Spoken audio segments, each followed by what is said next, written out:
தமிழகத்தில் சட்டத்தை கடுமையாக்கி காவல்துறையை சுதந்திரமாக செயல்பட அனுமதிக்க வேண்டும் என தமிழக காங்கிரஸ் கமிட்டி தலைவர் செல்வ பெருந்தகை தெரிவித்துள்ளார். திருச்சி ரயில் நிலையத்தில் செய்தியாளர்களுக்கு பேட்டியளித்த அவர், யாரையோ திருப்திப்படுத்துவதற்காக சீமான் பெரியாரை இழிவுபடுத்தி வருவதாக தெரிவித்தார்.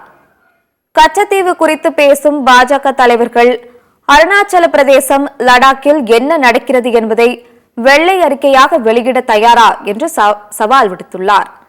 உங்களில் ஒருவனா, இந்த தமிழ்நாட்டில் ஒருவனா கேட்குறேன். இதை கடந்து யாரும் போயிட முடியாது. இரும்பு கரம் கொண்டு அடக்க வேண்டும். குற்றவாளிகளை கண்டுபிடிக்க வேண்டும். இன்னும் சட்டத்தை கடுமையாக்க வேண்டும். காவல்துறைக்கு என்ன பொறுப்பு இருக்கோ ஒரு தமிழ்நாட்டு குடிமக்களுக்கும் அந்த பொறுப்பு இருக்குது. நம்முடைய மாநிலத்தில், நம்முடைய மாவட்டத்தில், நம்முடைய ஊரில் இந்த குற்ற சம்பவங்கள் நடப்பதுன்னா வேதனை அளிக்குது. அதை இரும்பு கரம் கொண்டு அடக்க வேண்டும். காவல்துறைக்கு ஏற்கனவே ஃப்ரீ ஆண்டு கொடுத்து வச்சுருக்காங்க, இன்னும் கொடுக்கணும். ஒரு பயம் இல்லாமல் போயிடுதில்ல.